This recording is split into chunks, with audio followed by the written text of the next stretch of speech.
नौ दुर्गा, नौ देवी, नौ स्थान, नवरात्रि यानी कि 9 रातें। ये सारी नातें सभी देवियों को समर्पित हैं। तो आइए दोस्तों, सबसे पहले ये समझते हैं कि 9 ही दिन पूजा क्यों होती है। 10 दिन अंकों में हमारे पास गणित में सिर्फ 1 से लेकर 9 अंक हैं। ग्रहों की संख्या जो है वो 9 है, इसीलिए 9 दिन की उपासना ही उचित मानी गई है। भगवान शिव की प्राप्ति से लेकर महिषासुर वध तक माता पार्वती ने 9 रूप धारण किए विभिन्न कार्यों को करने के लिए, जिन्हें 9 देवी कहा जाता है। पहले देवी का नाम है माता शैलपुत्री। माँ दुर्गा के 9 रूपों में यह प्रथम है, इसीलिए इसकी उपासना पहले दिन की जाती है। कथाओं के अनुसार शैलपुत्री पूर्व जन्म में सती के नाम से विख्यात थीं, शिव की पत्नी थीं। उन्हें एक बार उनके पिता दक्ष ने यज्ञ आयोजित किया था, लेकिन शंकर का अपमान करने के उद्देश्य से उसमें उन्हें आमंत्रित नहीं किया। पिता के यहाँ आयोजन होता देख सती बिना आमंत्रण के शिव के मना करने के पश्चात भी चली गईं, जहाँ पिता ने उनका अपमान किया। दुखी होकर सती ने यज्ञ कुंड में कूदकर अग्नि संस्कार कर अपने आत्म स्वरूप को भौतिक स्वरूप से अलग कर लिया। भगवान शिव को प्राप्त करने के लिए सती ने पर्वतराज हिमालय के घर शैलपुत्री के रूप में जन्म लिया और पार्वती कहलाई।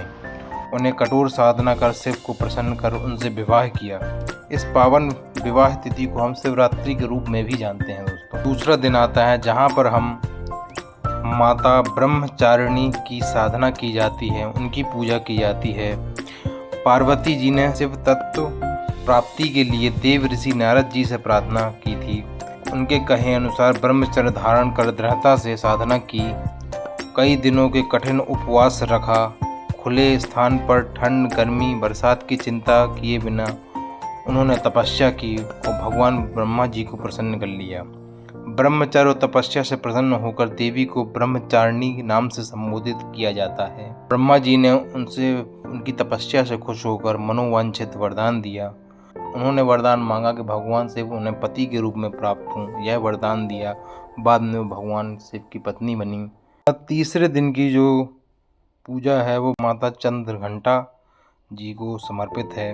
ब्रह्मचारिणी देवी भगवान शंकर को पति के रूप में प्राप्त कर लेती हैं, तब आदिशक्ति रूप में चंद्रघंटा हो जाती हैं। चौथे दिन की जो कथा है वो माता कूष्मांडा जी को समर्पित है। कूष्मांडा देवी तेज की देवी और ब्रह्मांड की शक्ति मानी जाती हैं। प्राणियों में जीवनी शक्ति इन्हीं से मिलती है। जब ब्रह्मांड में चेतना नहीं थी, वह चेतना माता कूष्मांडा की मुस्कान से प्राप्त हुई और संपूर्ण ब्रह्मांड चैतन्य हो गया। ब्रह्मांड की रचना करने वाली शक्ति के कारण इन्हें कूष्मांडा कहा जाता है। माँ को कुमड़े की बलि प्रिय है, इसीलिए इन्हें कूष्मांडा कहा जाता है। 5वें दिन की जो कथा है वो माता स्कंद माता जी को समर्पित है। तारकासुर को वरदान था कि शंकर जी का पुत्र ही उसका वध करेगा। अत्यधिक शक्तिशाली तारकासुर को हराना देवताओं के लिए बहुत कठिन होता जा रहा था। कार्तिकेय शक्ति और ज्ञान का अवतार हुए।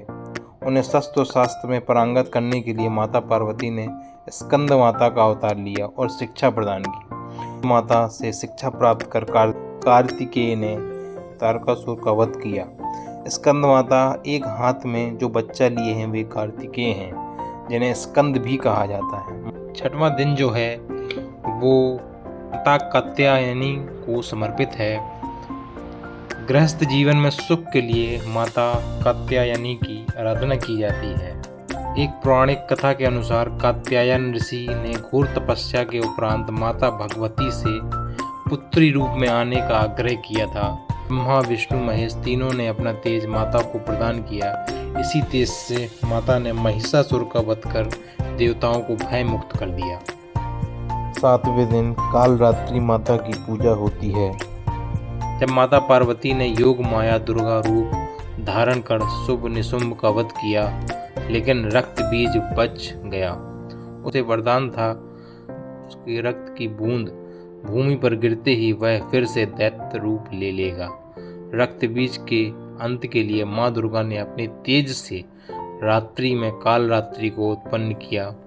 कालरात्रि देवी ने रक्त बीज का वध कर उसके रक्त को भूमि पर गिरने से पहले अपने मुख में रख लिया। इस प्रकार रक्त बीज का वध हुआ। 8वें दिन माता महागौरी जी का पूजा किया जाता है।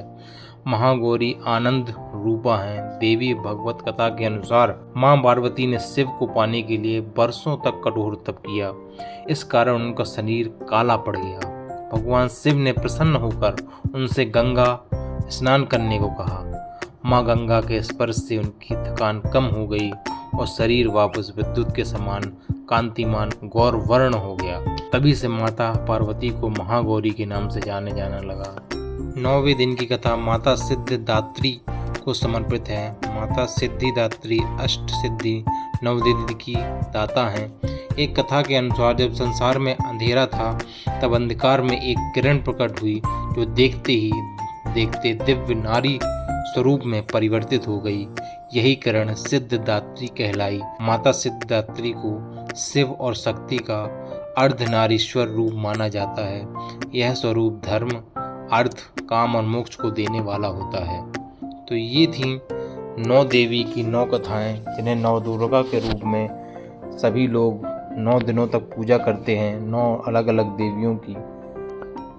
इसके बाद दशहरा का पर्व मनाया जाता है जहाँ पर अच्छाई को बुराई के ऊपर विजय दिखलाई जाती है और रावण का पुतला जलाया जाता है। दोस्तों वीडियो कैसा लगा ये हमको कमेंट्स में ज़रूर बताएं। ज़्यादा से ज़्यादा हमारे चैनल को लाइक, सब्सक्राइब एंड शेयर करें। Thank you.